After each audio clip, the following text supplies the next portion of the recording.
ប្រវត្តិលោកនូហាចអ្នកនិពន្ធខ្មែរលោកនូហាចកើតនៅឆ្នាំ1916និងទទួលមរណភាពនៅឆ្នាំ1975លោកនូហាចកើតនៅថ្ងៃទី26ខែមិថុនាឆ្នាំ1916នៅឃុំកំពង់ព្រះស្រុកសង្កែខេត្តបាត់ដំបងឪពុកនាមខួននៅនិងម្ដាយនាមឪមួយពួកគាត់ជាកសិករលោកនូហាចគឺជាកូនច្បងដែលមានបងប្អូនច្រើនអ្នកទៀតក្នុងនោះមានប្អូនស្រី3នាក់ផងដែរការសិក្សាអប់រំពីកុមារភាពលោកសិក្សានៅសាលាបឋមសិក្សាវត្តកំពង់ព្រះដែលមានគ្រូជាព្រះសង្ឃនៅសាលានេះហើយដែលលោកចេះអានសាស្ត្រាស្លឹកក្រឹតយ៉ាងស្ទាត់ជំនាញនៅឆ្នាំ1932លោកបានប្រឡងជាប់ចូលរៀននៅសាលាវិទ្យាល័យព្រះស៊ីសុវត្ថិរាជធានីភ្នំពេញ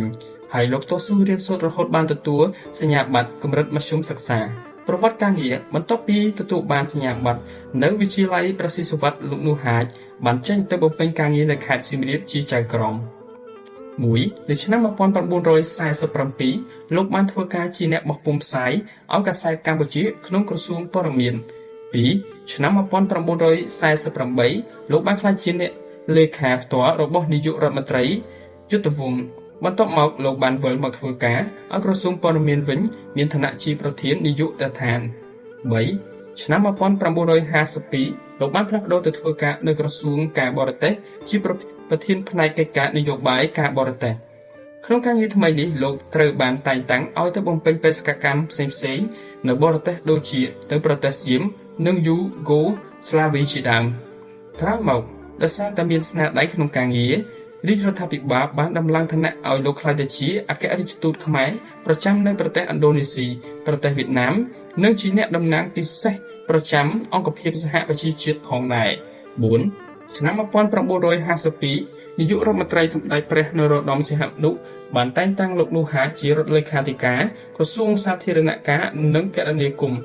ដោយព្រះរាជក្រឹត្យលេខ252នៅឆ្នាំ1952នាយករដ្ឋមន្ត្រីសម្ដេចនរោត្តមសីហនុបានតែងតាំងលោកនូហាចជារដ្ឋលេខាធិការក្រសួង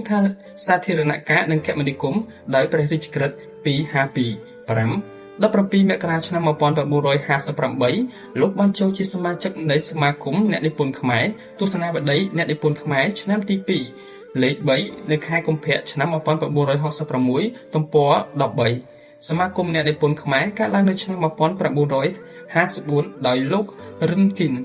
ស្នាដៃនិពន្ធលោកនូហាចត្រូវបានគេទទួលស្គាល់ជាពិសេសក្នុងស្នាដៃរឿងមនោសញ្ចេតនាដែលមានចំណងជើងថាផ្កាស្រពោនតែជារួមស្នាដៃផ្សេងៗទៀតដូចជារឿងខ្លីៗកំណាព្យលោកសរសេរកំណាព្យជាការបែបបារាំងឡាក់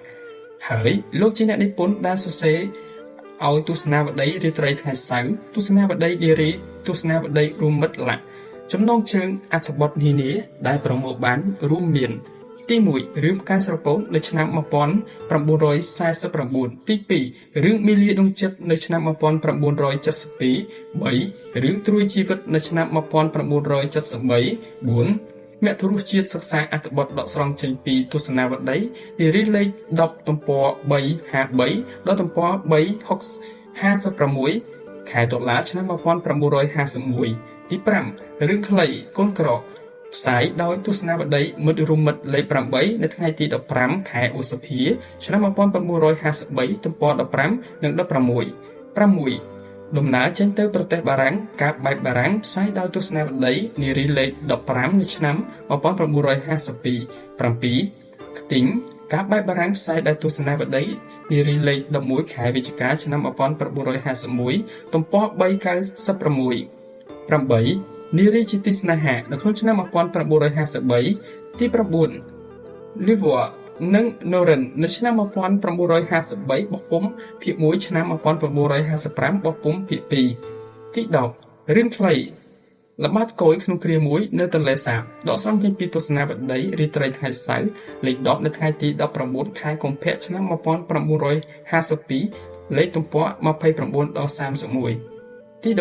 11ថោបែកការបែបបារាំងលោកនូហាចដកស្រង់ចេញពីទស្សនាវដ្តីនារីលេខ13ខែមករាឆ្នាំ